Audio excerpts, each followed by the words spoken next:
আজকে আমাদের চতুর্থ দিন আর আজকে সিটিতে যাওয়ার প্ল্যান। তা আমি একটু পাশের গ্রসারির থেকে কিছু জিনিস কিনে এনে লাঞ্চ বানানো শুরু করে দিয়েছি। আর এই দুটো বাচ্চা বাঁদরের মতো চারিপাশে ঘুরে বেড়াচ্ছে বাংলোর। তা আপাতত প্ল্যান হচ্ছে লাঞ্চ করে নিয়ে আমরা সিটির উদ্দেশ্যে চলে যাব। এখানকার দৈনন্দিন জিনিসপত্র দেখলাম সুইজারল্যান্ডের তুলনায় অনেক সস্তা। আমি তো ভাবছি এখান থেকে পুরো উঠিয়ে নিয়ে চলে যাব যখন যাব আবার ফেরত। এই সেই ক্যাথিড্রাল ফেমাস। আমি লাস্ট এসেছিলাম 2011-তে, তখনও আন্ডার কনস্ট্রাকশন ছিল। এখন এলাম 2025, এখনও আন্ডার কনস্ট্রাকশন। কি অদ্ভুত ব্যাপার।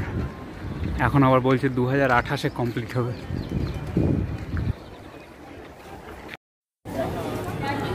আমরা স্পেনে আসবো আর চুরোস খাবো না, এটা হতেই পারে না।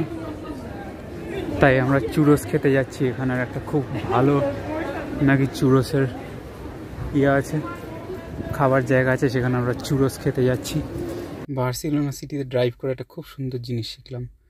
যত সরু গলি হোক আর যতই ভিড় থাকুক, গাড়ি ঢুকিয়ে দাও, তারপরে 5 কিলোমিটার পার আওয়ারে গাড়ি চালাতে হবে, এটাই নিয়ম।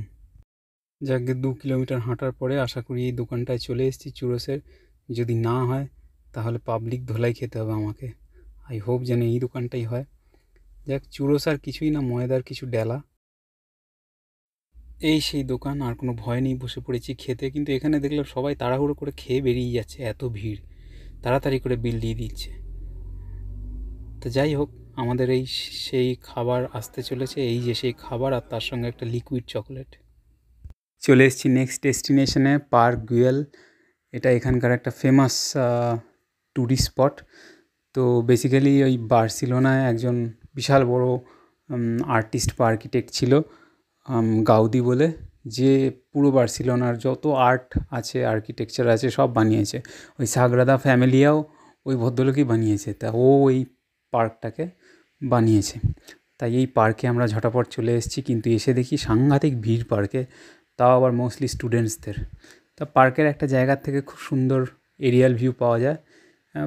একটা স্পেশাল টাইপের পার্ক, যদিও এমন কিছু বড় ব্যাপার না, কিন্তু ওই আর কি বাকেট লিস্টে যেহেতু একটা ট্যুরিস্ট স্পট, ওই জন্য একবার তো আসতেই হবে। তবে বাচ্চাদের প্রাণ ভরে গেছে, কারণ এখানে গিয়েই একটা ওরা পার্ক খুঁজে পেয়ে গেছে। পার্ক মানে খেলার পার্ক, তা ওই জন্য ওদের আর কিছু চাই না। ওরা বলছে দারুণ পার্ক এটা, কারণ খেলার পার্ক আছে। যাই হোক, এখান থেকে আমরা বেরিয়ে গেলাম এখন এই এসকেলেটার দিয়ে নিচে নেমে। এখন সন্ধ্যে 7টা বাজে, অথচ দেখে মনে হচ্ছে বিকেল 4টে। যাই হোক, আমরা এখন একটা জায়গায় আইসক্রিম খেতে যাব, খুব ফেমাস আইসক্রিমের জায়গা বার্সেলোনাতে। তা সেখানে যাব আস্তে আস্তে। এপ্রিল থেকে দিনটা বড় হয়ে যায় বলে অনেকক্ষণ ধরে সূর্যের আলোটা থাকে, বেশ বিকেল বিকেল।